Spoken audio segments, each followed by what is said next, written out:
Hey kids, it's your teacher Mr. J, Professor J Johnson. I'm back. And today we're going to be reading a book called Ming Lo Moves the Mountain. Don't worry about this crazy hair, okay? It's written and illustrated by an artist named Arnold Lobel. Here we go. Ming Lo and his wife lived in a house at the bottom of a mountain. The bottom of a large mountain. They loved their house, but they did not love the mountain. So this is them. See that huge mountain in the distance. Take a second and think. What do you think this book is going to be about? Rocks and stones broke loose from the cliffs. They dropped down on the house of Ming Lo. The roof was full of holes. Clouds formed on top of the mountain. Heavy rain fell from the clouds and onto the roof, and the roof was full of holes. The rooms inside were damp and drippy. When the sun did shine, it never warmed the house of Ming Lo.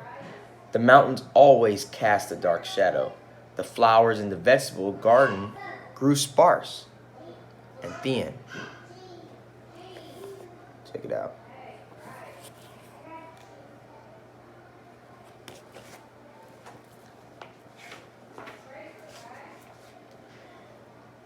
"This mountain brings us nothing but unhappiness," said the wife of Ming Lo. "Husband, you must move the mountain so that we may enjoy our house in peace." "My dear wife," said Ming Lo, "how can one small man such as I move a large mountain such as this?" "How should I know?" said his wife.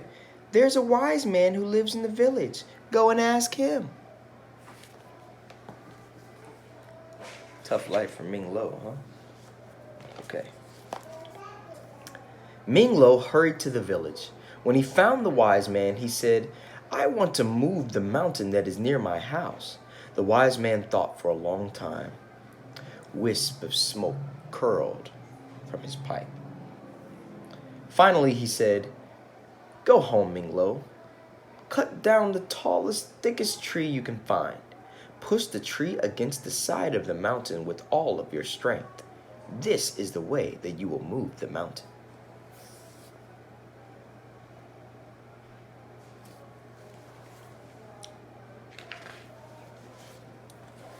Ming Lo ran home.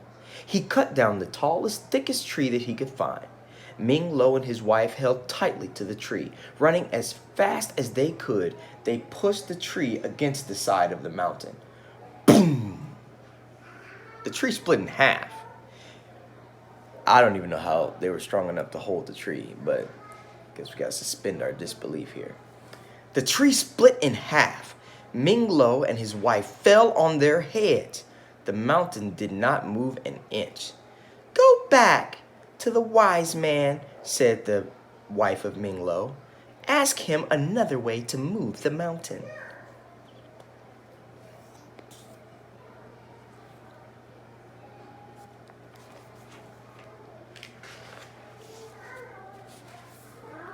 Again, the wise man thought for a long time.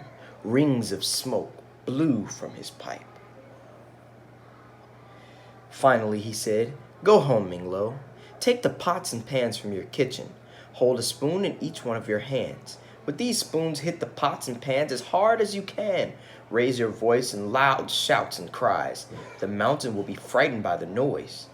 This is the way you will move the mountain." I don't know, if you look at Ming Lo's face, he doesn't look like he believes that one too much. Stop and think. What do you think is going to happen when he tries to hit the pots and pans? Let's find out. Ming Lo ran home. He took his pots and pans from his kitchen. Ming Lo and his wife held a spoon in each one of their 4 hands. They shouted and cried and hit the pots and pans as loud and hard as they could. They made a great noise. Flocks of birds flew out of the trees, but the mountain did not move at all. Go back to the wise man, cried the wife of Ming Lo. We must find a way to move the mountain. Oh, she's getting irritated now. You better figure it out. Ming Lo watched as the wise man thought for a very long time. Clouds of smoke billowed from his pipe. It's like he's getting more frustrated. Finally, he said, Go home, Ming Lo. Bake many cakes and loaves of bread. Bring these to the spirit that lives on the top of the mountain. The spirit is always hungry. He'll be happy to receive your gifts. He'll grant your every wish. This is the way you will move the mountain.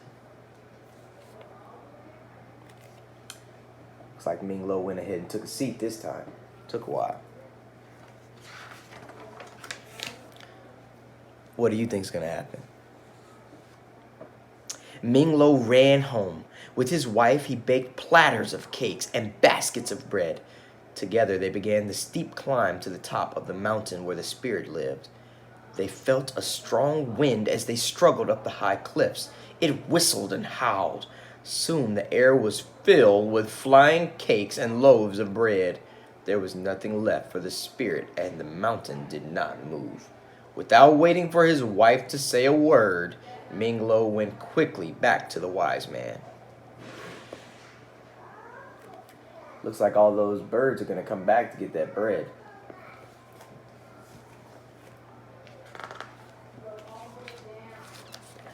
Help me move this mountain so that I may enjoy my house in peace, cried Ming Lo. The wise man sat in deep thought for a long, long time. Oh my gosh. There was so much smoke coming from his pipe that he could hardly be seen. Finally, he said, Go home, Ming Lo. Take your house apart, stick by stick. Gather all these sticks so that they are pieces of your house. Collect all the things that are your possessions. Bind everything into bundles with rope and twine. Carry these bundles in your arms and on the top of your head. Face the mountain and close your eyes.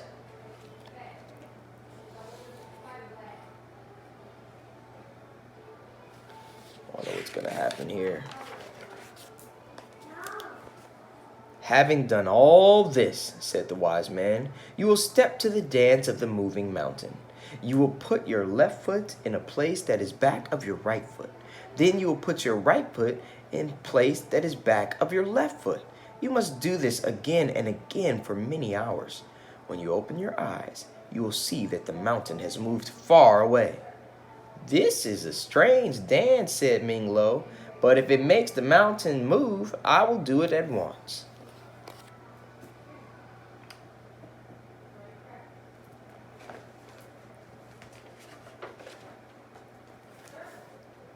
What do you think is about to happen? Ming Lo ran home. He took his house apart stick by stick. He gathered all of the sticks and collected all of the things that were his possessions.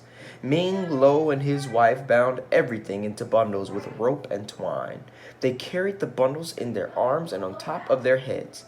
Then Ming Lo showed his wife how to dance the dance of the moving mountain. They faced the mountain and closed their eyes. Carefully, they began to move their feet to the steps of the dance. Boom boom chick, boom boom chick, boom boom boom chick, boom boom chick, boom boom chick, boom boom chick, boom boom boom chick, boom boom chick. They put their left foot in place that was behind their right foot. Then they put their right foot in place that was behind their left foot. The neighbors saw Ming Lo and his wife walking backwards across the field with all of their possessions. It was an odd sight, and they watched in wonder. What the heck are they doing? Look at them. What the heck are they doing?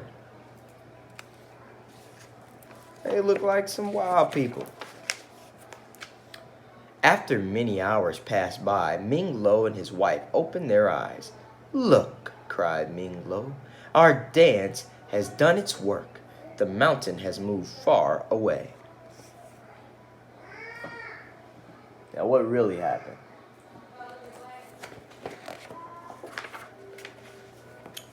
Stick by stick, they rebuilt their house. They unpacked all of their possessions and made themselves at home.